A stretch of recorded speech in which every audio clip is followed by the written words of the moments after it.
one. Hey everyone, welcome to another G News update. Well, today we're just going to talk a little bit about the massive panic and fear that there is now within the National Party and ACT Party as they have plundered right down in the polls, and National trail Labour at the moment in the latest poll, which is the Radio New Zealand Reid Research poll.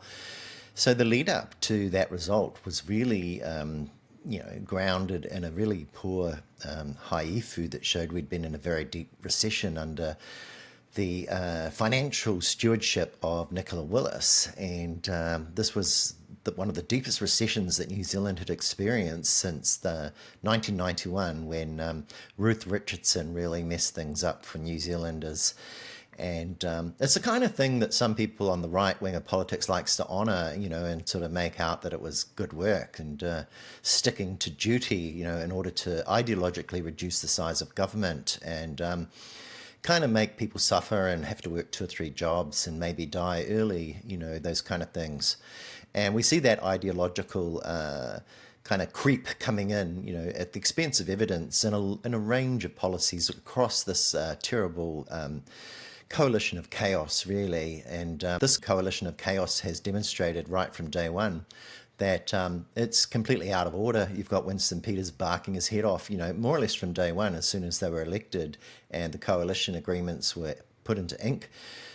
Peters was out there kind of stealing the thunder of Luxon.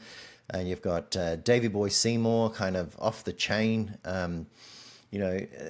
There's no leadership here. There's all sorts of instability in the government, really, the way that Luxon cannot control NZ First or ACT, and they're kind of, as I said, off the leash. And we see that more recently. We started to see that when Luxon came out and started talking about going for growth, and a week later you had Davey Boy upstaging him about privatising everything in a State of the Nation speech that made no sense, but really kind of put back National and gave everyone pause, like the radical David Seymour and the ACT Party with their ideological 8% had the idea of making our government smaller, regardless of the costs or the impacts or the problems that it might cause to people in really important areas like health and safety, or health, just even getting to a doctor, as privatisation was ideologically what they had in mind from the beginning.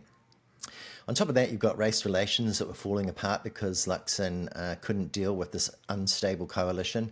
So, when it comes to the last few months, we'd seen Winston Peters undermining Luxon in public about trade. Luxon was going full tit about how we need to reform trade and do things all again because of Trump's tariffs. And next minute, Fran O'Sullivan was going, he's the leader, he's the great reformer, it's the greatest trade expert in the world is Christopher Luxon, hurrah. But what happened? Well, Winston Peters came in and said that Luxon needed to pull his head in, and that he hadn't been consulted, and there were all these problems in that coalition, and people were all out of order. It was a total circus, and it went on for a week, and it really disappointed all the people on the right wing that work for the New Zealand Herald, that normally really basically cheerleaders, promotional cheerleaders for the National Party, and they couldn't really polish that one too much because it was unstable, and Peters and Luxon were at odds with each other, undermining each other in public instead of sorting it out behind closed doors. And we've seen countless examples of that kind of thing.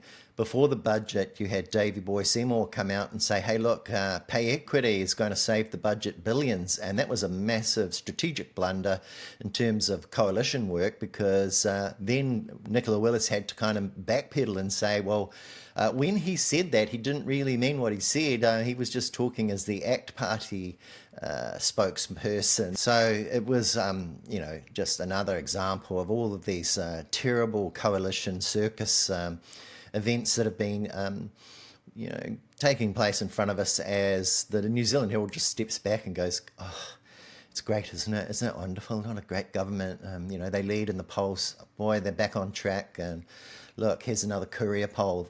Courier Taxpayers Atlas poll says that they're moved up 2% and within the margin of error, for example. and Labor down, Labor, oh no, Labor terrible. So with all of that background and all of these kind of terrible events like pay equity theft of $12.8 billion, the Treaty Principles Bill, the huge waste of money there, forcing in a dictatorship style, punishments on Te Pāti Māori, in Parliament that are absolutely unjust and unfounded and won't go away. We're all going to remember that. And driving through again with a sort of a hatred for democracy, this whole regulatory standards bill, which is all about propping up property rights and making it very, very costly for anyone to do something like, for example, take climate action against polluters. So this is ideological takeover happening to our democracy by David Seymour with the blessing of the National Party, who have agreed to drive that into law. And, the nation is responding, and you've got Davey Boy saying, oh, look, they're all bots, they're not even real people, and then correcting himself and taking every opportunity that they can to say racist things, try and drive a wedge against Labor because it might get into bed with Te Pāti Māori in a coalition. But the coalition that we've got right now could hardly be any worse, could it? I mean, we've just talked about all those examples where they just don't work together and they're completely out of order and they cannot be reined in, and Luxon lets them get away with anything and they know it. I mean, it's just an absolute shambles, really, isn't it? You've got Andrew Bailey getting away with everything that he got away with. You've got Erica Stanford getting away with 1 year of, posing a kind of a national security threat with her Gmail. No problem, because, she's the golden corporate girl. So there's no serious adults here. There's no serious people here in government. They're kind of like people that are just reading a script, and they've got people behind them that donated a large amount of money, and they're really trying to get a very unbalanced result. So we keep giving them too much credit, and we find political editors in our media sitting back and kind of allowing this to fester and allowing it to try and become normal, to try and gloss over it all the time. I've been hearing things really about, for example, at the Herald, Thomas Coughlin being quite slow off the mark. The articles on the New Zealand Herald political page don't change much in the mornings at 5 o'clock like they used to before Thomas took over. Now it can take till mid-morning before a new article pops up, and it's usually either positive about the government or it's attacking Labor and spreading what's called FUD, fear, uncertainty and doubt, which is an old IBM sales tactic. Fear, uncertainty and doubt about all opposition. Yeah.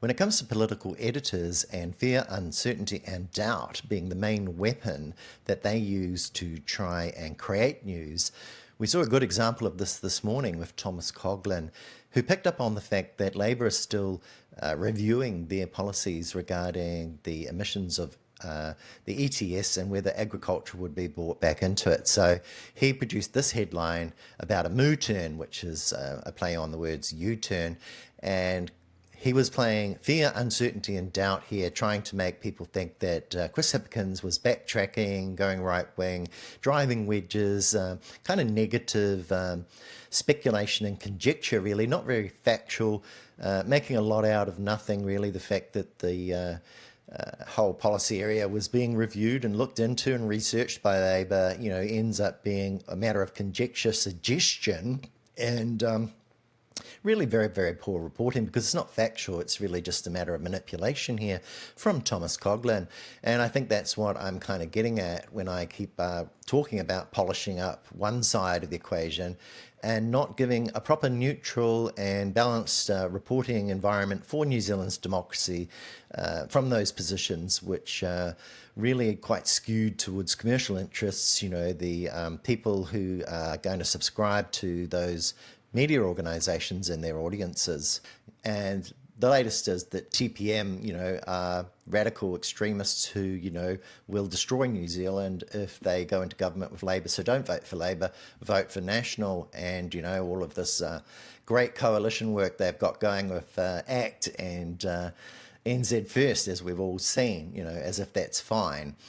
So there's something really, really wrong there. And it came up overnight that Annette Sykes made some comments about how TPM and Labor and the Greens all need to get together and sort out a kind of a memorandum of understanding about where they can all work together.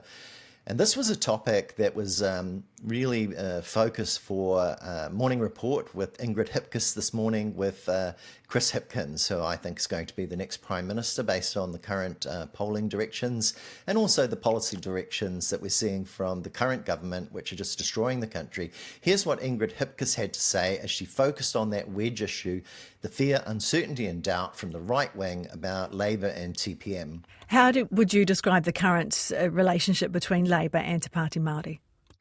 Well, I think that Labor relationship with Te Pāti Māori is the same that it has been for some time, which is, I'd describe it as a relationship of co-opetition.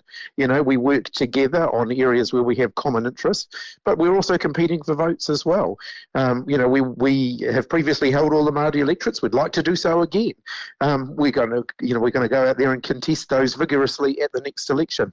But we can also work together on areas where we have common ground.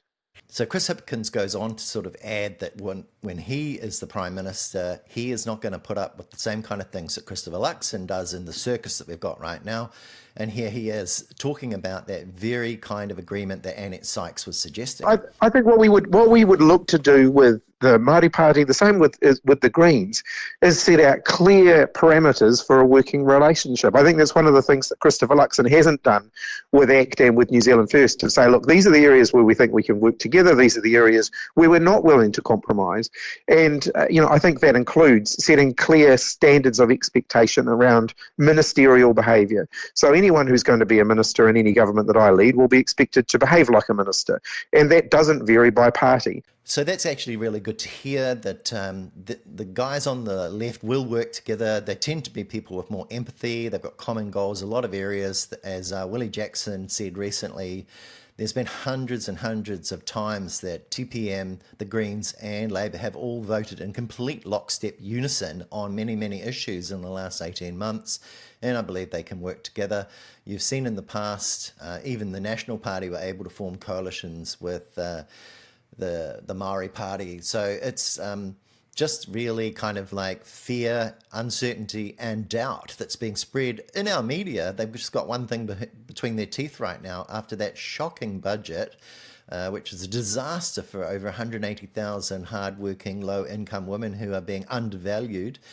And we all saw, the terrible, illogical idealism of Brooke Van Velden on Q&A recently. I mean, wasn't that a disaster? I understand that BHN may have examined that closely and gone over it, which is good. I put it up on my page just in the fullness of the interview so that we could all see what a absolute disaster Van Velden was when she was put under scrutiny properly by Jack Tame.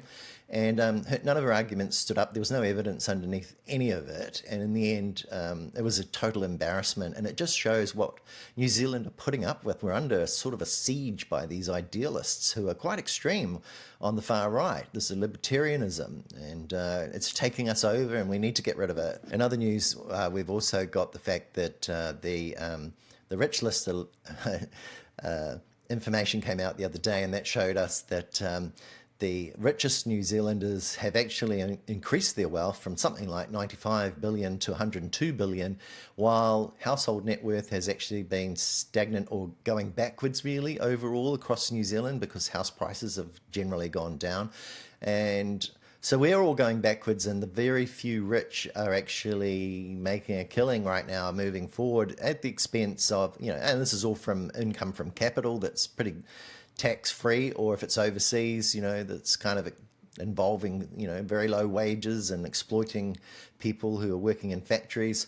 So what we're seeing is a widening of the inequality gaps, which is not good for New Zealanders. And that's the kind of pattern we've been seeing for quite a long time. We see it in America now, and you look at America today, you've just got 700 Marines pouring into Los Angeles, and Trump and the governor of California, Gavin Newsom, staging a kind of an all-out war there against each other. Newsom has sued Trump, for interfering there in the government of the state there, and it's just pandemonium. It's authoritarianism gone mad. It's a kind of a dictator, getting people that fight in wars for democracy to fight against their own people. I mean, it's just outrageous. And this is the future if we keep going down the path of Davey Seymour, who his colleagues in the ACT Party have come forward and said in corners of the internet that he wants this kind of civil war. This is what these kind of provocations are about, like the Treaty Principles Bill, where you take away the identity of the Indigenous people and you try and just assimilate them all. And this is the same with leaving out any clauses about the treaty in the Regulatory Standards Bill. So, you've got Luxon facilitating all this, clapping it on, applauding it. The National Party that used to be a no more, and we need to get rid of them. I mean, this is just absolutely heading towards Trumpism. We've got Winston when the war of woke. He doesn't like empathy, he doesn't like respecting human rights, and he's into picking on people who are not exactly the same when it comes to being, non-binary. We've got death threats going on from New Zealand first rhetoric, that's kind of coming out of their corner. So, people who vote for this kind of violence and wrecking of the country, really need to kind of engage a little bit more and get a bit more informed about what it is that they're really voting for and what they're really supporting here, because it's a shambles and we need to change the government. And I think it's really clear that we need to do that. If you're a worker working in a low-income job, you know that. You're under a lot of pressure right now, and we've just got rates going up. There's a new model.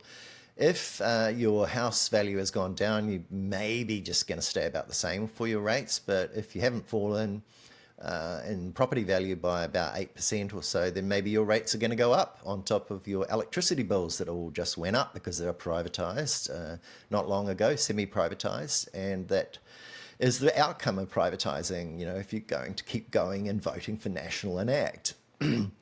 So anyway, having said all that, Chloe Swarbrick said this. Here's the headline, that basically this is really just showing us why New Zealand needs a wealth tax. We really need to tax income on capital. We've got this small group of people who are very, very wealthy, are getting more and more wealthy while New Zealanders are going backwards. And if we keep on ignoring this, and if we keep on listening to people like Duncan Garner, who don't really know shit, and saying that, everyone will leave the country that's wealthy, when it's really like a very minor percentage, something like 2 or 3%, I think, inland revenue estimated would be subject to capital flight if we had a wealth tax. It's bugger all anyway. So basically, fear, uncertainty and doubt is all that the right of politics have got right now, because, it's basically they're going to lose the arguments on policy, they're going to lose the arguments, and they need polishing. They need polishing from political editors and right-wing newspapers like the New Zealand Herald and the Post, I'm sad to say, that favour what the Atlas Network, the think tanks here, the courier polls and all that kind of influence are trying to sell to you. So I'll just finish this off with a little clip here from Christopher Luxon when it comes to climate change. Climate science and that whole thing's been settled now. The science is very, very settled, and we know that we've got a problem here that we need to take action about. But what's Christopher Luxon doing? Well, he's clinging to some real fringe right-wing ideas that New Zealand farmers are the most carbon efficient in the world in all areas of agriculture. Here's what he had to say. What a load of rubbish. My point was very clear. Those scientists can write to leaders of 194 countries before they send it to me, because it's very simple. New Zealand has the most carbon efficient, most productive farmers in the world, period. I'm not interested in receiving letters from lots of people, worthies as I would say. They can go write those letters and send them to other leaders of the world until the other countries of the world have as an efficient, carbon efficient farming sector as New Zealand. Then I'll take the other letter and then I might read it. Now, he was responding there to a letter from a couple of dozen of the world's top climate scientists that wanted him to take another look at New Zealand's low ambition for methane reduction. And this is dismissal by Luxon. He's just not interested. He's got his ears closed. He's not listening to science. He's rejecting science, and he's instead standing on very flaky ground. Now, newspapers have actually looked at these claims, and it's kind of like groundswell material. It's like fringe crackpot thinking from the right wing as it tries to defend itself and doesn't want to change or lose a single dollar in order to adapt to climate change and climate action that's required in agriculture. But when the newspapers have looked into this, they found that the kinds of claims that were being made were reduced to just a couple of types of food that are produced on farms. It didn't include everything that's done in farms, nor the entire processes that are undertaken all the way through shipping and, selling and distributing, and what those carbon footprints are in New Zealand as well. So you'd get a situation where you might have, 2 or 3 countries that measure these things, and you would claim that we're the best in the world by a whisker here. Or you might get, in another category of food, you might get something like 15 countries measure it, but you certainly don't get 195 countries all measuring this. And so Luxon's claims are pretty flaky. They're not based on good science or good reviews. And he's prepared to make that and say, I'm not going to listen to anybody until those a couple of dozen scientists have actually gone out to the entire world and written to them. And even then, I may not listen to science and climate scientists in a climate emergency, because I'm Christopher Luxon and I've run an airline and I know how to cut things and transfer things and reprioritize things so that the wealthy are better off and everybody else is going backwards, which is what he calls back on track. So I'll just leave it there. That's probably enough of a rant today. And we'll catch you all again as soon as possible for another G News update. Have a wonderful day.